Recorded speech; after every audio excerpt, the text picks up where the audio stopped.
To avoid disconnection, link your national identification number. Thank you. As the world continues to be driven by technology, it has become increasingly important for governments to transition fully into the digital process of service delivery. In the light of this, there has been more and more investments in digital technology systems, DTSs.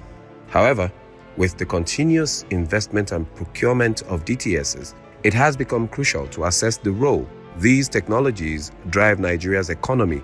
Between July and August 2021, the Public and Private Development Center, with support from the Africa Freedom of Information Center, AFIC, conducted a study to understand the government's procurement of digital technology systems, such as artificial intelligence, facial recognition, and digital identity, as well as how it affects citizens' rights. In the course of doing this, we try using the Freedom of Information Act, right, to request for information regarding procurements done by different agencies, including the security sector.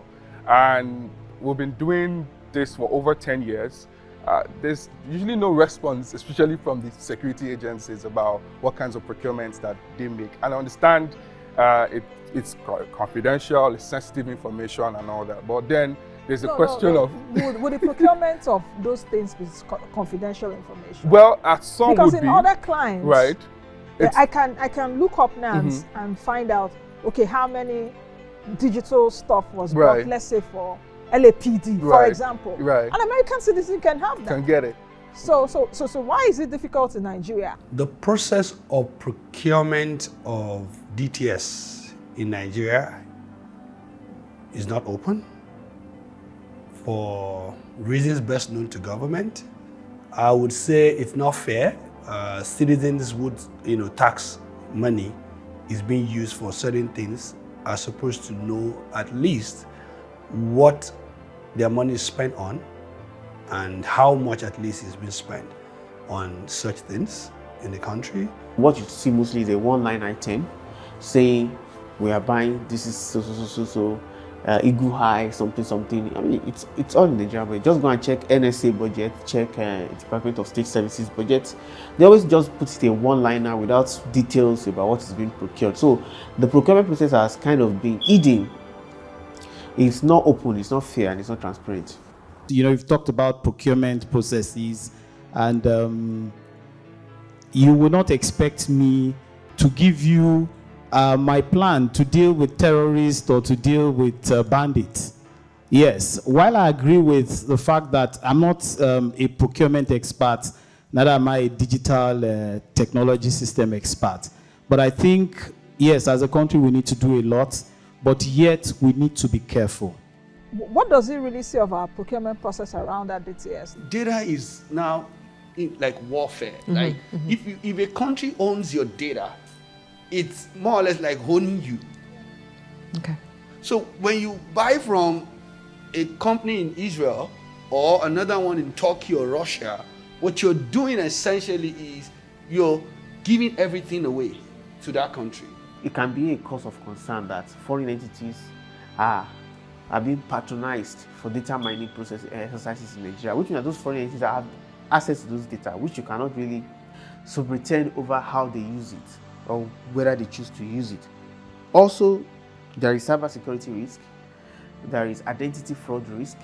It just makes the process vulnerable to a lot of things because it has been reduced to profit-making objective, and even the corruption that kind of surrounds the process makes it difficult. So the reliability of data collected is also, under question because you have shortchanged the system, you have shortchanged the process, and now it's anything you see, you get. What's even more scary in terms of what citizens don't know is where government is buying these things from. Are they buying it from, authoritarian governments globally? I mean, countries that we already know on their own are infringing on the rights of their own citizens, and you don't expect that governments of another country would, of course, promote itself as a democratic nation, should be buying such systems from such countries.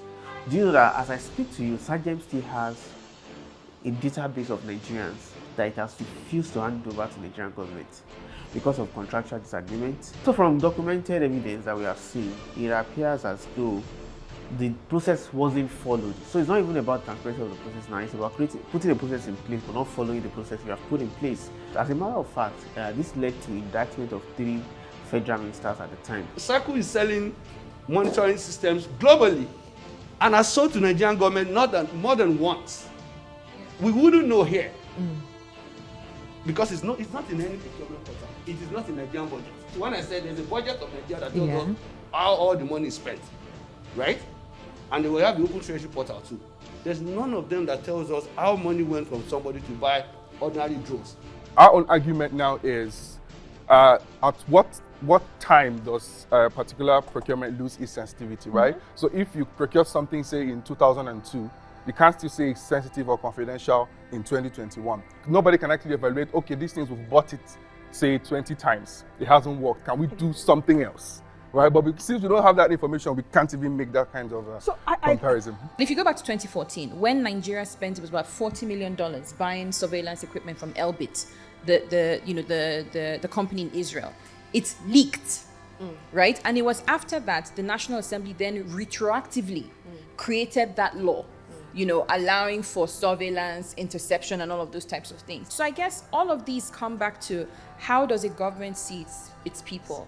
What does it consider to be its responsibility towards those people? Because if you know that you owe me this information, then you'll put it out. There have been several investigative cases. I think Premium Times published one a few years ago where they were trying to get information on some equipment, some military equipment Nigeria bought. Nigeria said it was, national security matter. So they went on the website of the Americans and the information was there. It's weird. Even the one that we got reported, we're going to take from our SS Code account to buy certain, vehicles, armored vehicles. We still don't have that information on open contracting data, right? The WhatsApp and Turaya that we saw by Locke in the supplementary budget, there is no rationale justification, which is the planning document on Nokopo. Are there available data on DTS procurement? Can we go somewhere and say, okay, this is it from 19 what to XYZ, this is what was gotten, this is from where, this is how much, do we have available data? Yeah, I would say yes, not only DTS. So we have a portal, Nigeria Open Contracting Portal. Okay. It's a portal where procurement plans and records are being published. So before, based on the provision, along with the provision of the Procurement Act, you should not award a contract without making a plan, procurement plan for it. And then after planning, after execution, you come back to the same portal and publish, information on that particular contract. How much is it awarded for, who is the contractor, what is the project location, and all of that. So we have that portal, and we have, section, we have provision for, civil society organization, private sector, and even ordinary citizens to go to the portal and search for those records. So the portal is there. I'm not limiting it to only, DTS. All other procurements, even the defense procurement that doesn't pertain to national security is there. The Ministry of Education, all types of procurement, go to that portal, you have that information. Yeah, so I'm not limiting. Citizens have access to it? Pardon? Citizens, yeah. Have access. Citizens can search. Okay. There's a provision for search, for the public search for citizens. Is that your schedule or something? He's my brother, he's my partner. We work together. We support, we partner as civil society with BPP. So I like the fact that it's providing us the general template, and that helps us to cover the real action, right? Okay. If you search on Nokopo today, I don't know if you will see any procurement information about a digital surveillance or monitoring system. So yes, there are a lot of information on Nokopo. I access it. I've used Nokopo to write stories, to investigate, but I've not seen anything on DTS. If you can't find any information on a particular defense procurement, it is because the Procurement Act is very clear on it. So let me clarify this. Okay. Now, secondly, I must tell you the truth that first of all, the portal is new. It was something that we established in 2018. It's a new portal. That is 2 years, about 3 years now. And then we have challenge of compliance, making the MDS to comply. So it's not as if you cannot find a particular data on the portal, it doesn't mean that the data doesn't necessarily exist, because we are still in the process of getting the MDS to actually upload information on the data. So we're trying to ensure that there is some part of procurement that even if they're relating to a little bit of security, we can find a way of ensuring that those procurements are imputed on the system. But when you talk about detailed ammunitions and drilling down to those, we're coming up with a policy on defense procurement, of which we're working with the defense sector from the Chief of Defense Staff and all that, of which we're going to come up with different strategies and ensure how we can try to make everything a little bit more open than it is now. I'm not sure we have any, like we said earlier, any regulation or any policy in place, essentially. And so it will be that level of regulation or executive policy is put in place, such that what is to be procured or purchased, who is procuring or purchasing, the purpose, the rationale, and the onward utilization is known. Nigeria also needs to conform to global-based standards in terms of pursuing or purchasing technology, especially intrusive technologies like surveillance technology, or even technology that is being used, for example, to mine citizens' data, like all this name capturing that we are doing and all of that. So there has to be some, global-based practices around how, not just how those technologies are acquired, but also how they are implemented, how they are used, to be ensured that, so that we can ensure that they are not used outside the purposes for which they were bought. Government needs to subscribe more to the Shawani principle, needs to obey its own freedom of information law, which expects that when people request for information that you probably didn't proactively make open, that is also provided. As the use of digital technology in various sectors of the economy continues to grow, one of the legal issues that arise is how these technologies impact citizens' privacy. According to statistics by the International Telecommunications Union, internet penetration in Nigeria is 27%. The percentage of households with internet access is 17%. Fixed broadband subscription is 0.04%, and active mobile subscription is 19.9%. Several laws have been enacted in order to protect the rights of citizens online. Laws such as the Digital Rights and Freedom Bill of 2016, which seeks to guarantee the fundamental privacy rights of citizens and define the legal framework regarding surveillance, promote the freedoms of expression, assembly, and association online, outline the provisions of lawful and authorized interception of communication within the digital environment without sacrificing the freedom and constitutional rights of citizens, guarantee the application of human rights within the digital environment, provide sufficient safeguards against abuse online, and provide opportunity for redress, and equip the judiciary with the necessary legal framework to protect human rights online. To what extent has this particular bill been implemented in Nigeria? And it's a requirement now. I mean, the NIN thing is ongoing, everybody, and then we're linking it to our SIM cards. Everyone's trying to link it to your international passports. I understand, and it's a good idea that we're trying to have a central database for Nigerians, which is great, long overdue, but very great. But then the question now is, those data, how safe are our data? So give me the answer. We don't have any legislation in Nigeria that protects the data of citizens. So I remember I volunteered with Paradigm Initiative way back in 2014, and we drafted the first Nigeria's Digital Rights and Privacy Bill. It went to Mr. President in 2018. He declined assent. A revised version of that bill has now been within the National Assembly since 2019, and it's just been lingering, dangling from table to table. Every other day, we've seen journalists being arrested just by trailing their conversations on their phones. We've seen how also the data has been collected by telecommunication companies. Government have used their power arbitrarily now, to retrieve such information. We've seen where through BVN also, government has, requested that banks close down, accounts of organizations that are, voice of dissent in the country. So you can imagine that level of, lack of protection that already exists. How come an individual knows my BVN number? How come somebody can even get my PIN, my ATM that is with me? The card. How come somebody knows it? So how am I sure that my digit is also protected? Nobody is supposed to access to my data. It's my privacy, it's my private document. Nobody has right to it. But you find out that some people's data, people trace it, get inside it, dupe them. Why? If government is protecting it, nobody will dupe you. You understand? So the government is not doing it. It's not doing enough. Most of the bank managers are 419s now. Yes, now because sometimes you just receive message, they'll debit you, and you do withdraw money. They'll just debit you from your account, and you don't know how comes you didn't withdraw money. For the elderly ones, they are often scammed, because they don't get to know these things on time, and when they get to know it via their children, and then by that time it's too late already. And how can we trust the integrity of the people with whom those pieces of information will be housed if there's no law keeping them in check? I mean, and we've already had the conversation in Nigeria recently about our Minister for Digital Economy and some of the utterances he's made in the past, and how those utterances could be inimical to the security of the country.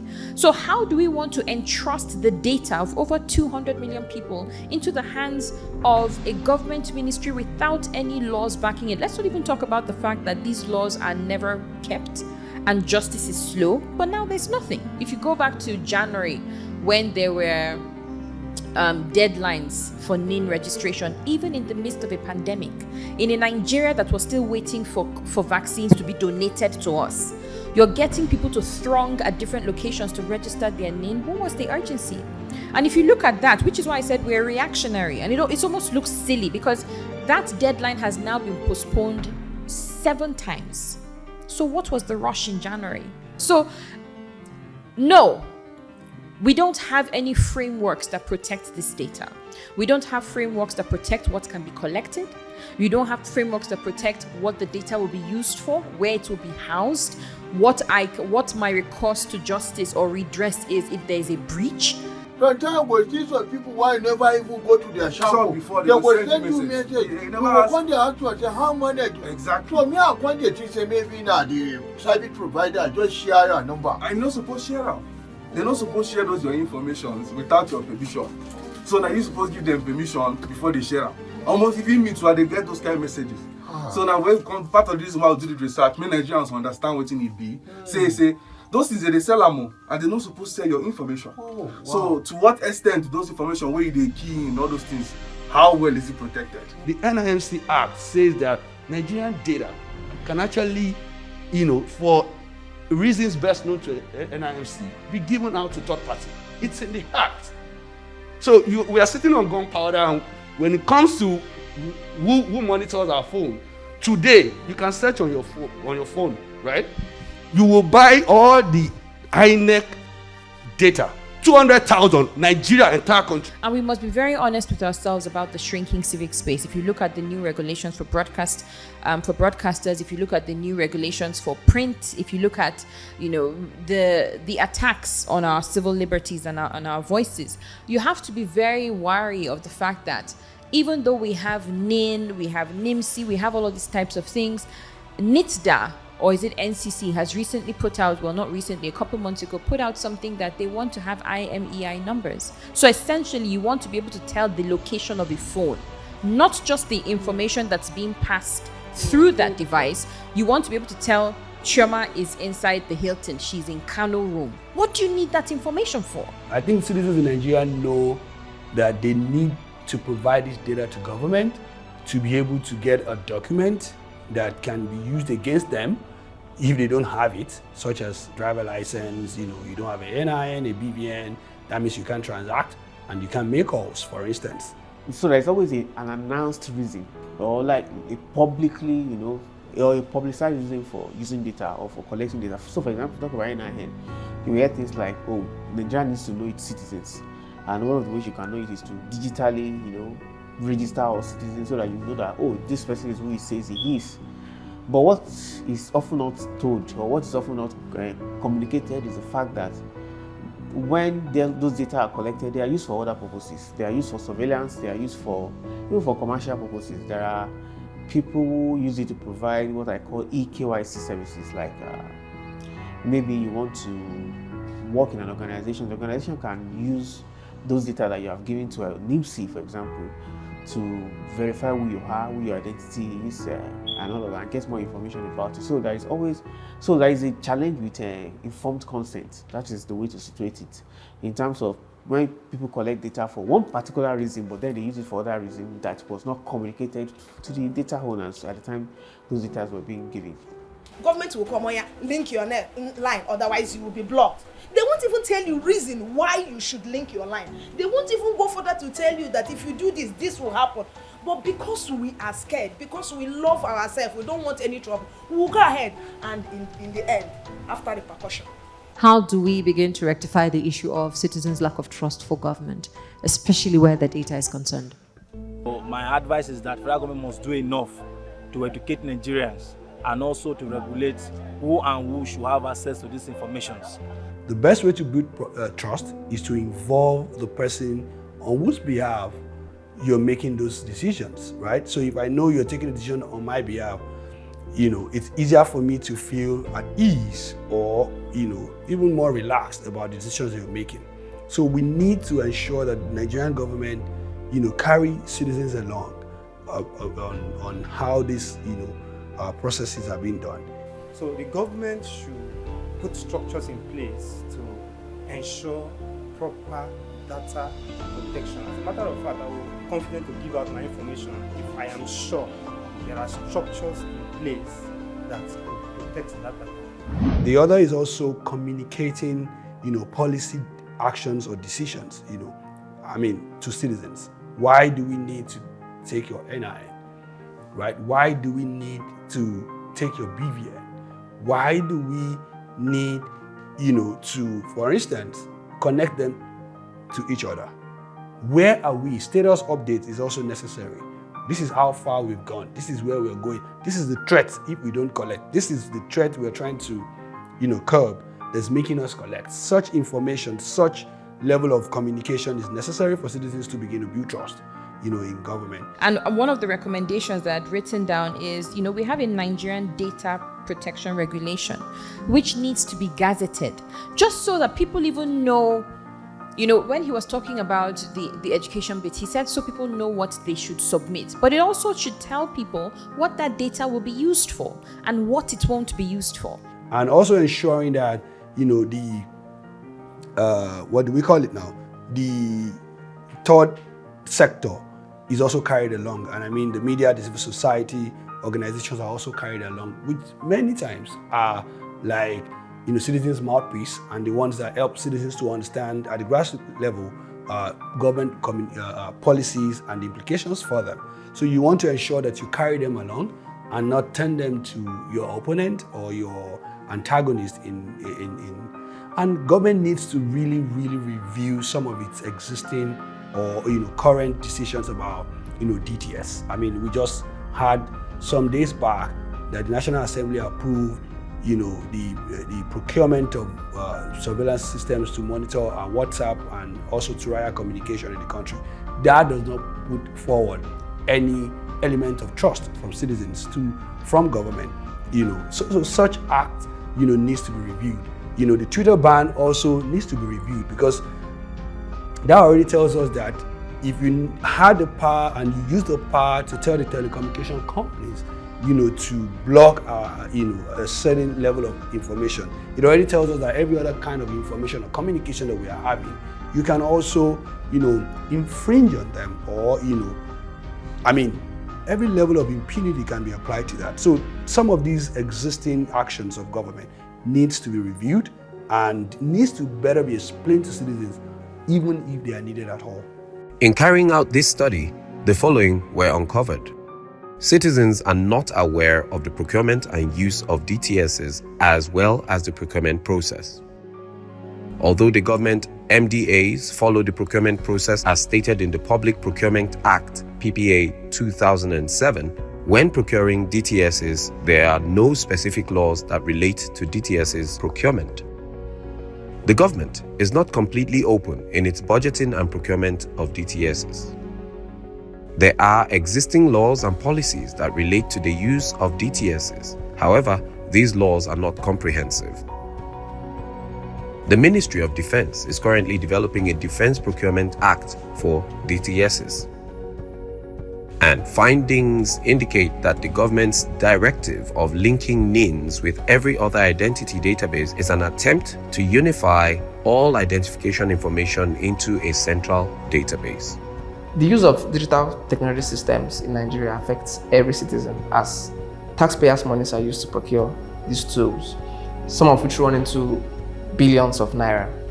So data generated using these tools belong to Nigerians, and if they are used for other causes outside the benefits of Nigerians, it is highly unacceptable. So yeah, a few recommendations on how the issue of misuse and lack of trust can be curbed. The government should ensure more openness in digital technology systems, budgeting and procurement.